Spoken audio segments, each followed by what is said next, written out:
Why? Hello and welcome everybody. It is Pohx again. So today I wanted to go ahead and give you a few money-making tips on methods that don't require that much labor. Now the main reason why I'm specifically saying not that much labor is if you guys play Archeage, you're aware that labor is usually the main source of income. Now this video is more so tailored towards people who want to play with their friends and more so also tailored towards people who are level 55 already.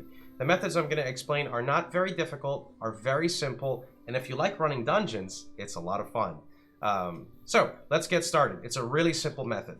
Basically, if you click your book and you go to your dungeons, you'll notice here that I've done 3 of 3 Burnt Castle, 3 of 3 Hadir Farm, and 3 of 3 Howling Abyss. Now the reason why I picked these ones is these to me seem to be the shortest ones, with Howling Abyss being the longest. However, Howling Abyss has a chance at a pet, so you know that's kind of cool. That's the pet you see here, and they're very easy. The mechanics are not very difficult. You can also throw in Krolol Cradle as well. Krolol Cradle is a bit longer and does require a more dedicated tank.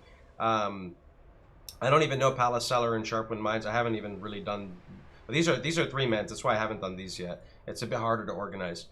So just from running these 3 dungeons, which is a total of 9, this is not including the Arc Pass, because of course you could get an Arc Pass quest on here.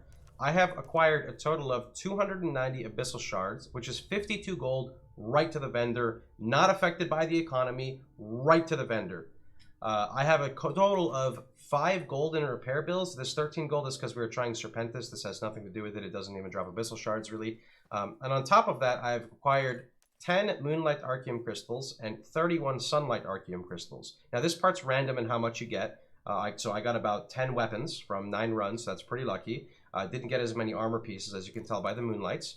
But these go to the auction house. Now the prices on them is going to fluctuate because this is a player-driven economy. If everyone sees this video and goes, oh my god, let's go start selling these, the price is going to go down. However, the crystals and the Abyssal Shards, sorry, that's what I mean, is not going to fluctuate. And the good thing about this is if you run it solo, of course you're going to get more stuff, right? However, the Abyssal Shards are not shared. They're individual loot. Meaning if you run with 5 people, you all get the Abyssal Shards, right? So that's what's really nice about it, is it promotes group play so you don't just have to solo. So if I were to pop up the auction house right now, you can see these are selling for 1 gold 30 a pop. I've got 25 up there already and someone's undercutting me. And then you can see these ones are selling for about 2 a pop. So that's already right there. That's what, let's just say they're 1 gold each in total, right? So that's 40. That's basically 90 gold right there. Now on top of the 90 gold, I want to go ahead and drop in some other knowledge bombs. So the first thing is when you're teleporting to your dungeons from east to west, right? Meaning, you know, east side to west side. It's going to cost 3 stones if you're teleporting from east to west. So what I do is I set my recall at Ynystere since we have portals up, right? So I recall the Ynystere, and then I go to a Halcyona Waygate, which would be right here, right? Into the Halcyona. And now I'm over on this side, so I can teleport to any dungeon here. By the time you run 3 dungeons, if your group is slow, you're probably going to have your recall up. Otherwise, just do another dungeon in the same zone. Rinse and repeat, recall across, and boom. To reset dungeons, resetting has been kind of bugged, so the easiest way for me to reset is I just drop party and then reinvite everyone. It's super simple. To talk about some other drops that drop out of there, there is a scepter from Howling Abyss. I think it's the first or second boss. It's the one that has water in it. It's called Monstrous Desire. A lot of people complain that their sustain is really bad and food stuff is very expensive, which is true. A Monstrous Desire is a scepter that anybody can get, right? That essentially when you click it, if you read it, increases your intelligence by 40 and mono regen by plus 70 for 30 seconds with a 45-second cooldown. So all I do is I have it down here on my hotkey bar. You can't really see it on the hotkey bar because of the webcam, but basically you just equip it. Whoopsies, here, let me do it from here. You equip it, you use it, and you switch back. So now when you're grinding, you've got extra mana sustain, which the only thing it's going to do is save you gold in the long run, and it does not hurt at all. Considering people are popping food buffs all the time to sit down and eat, this is only going to help you.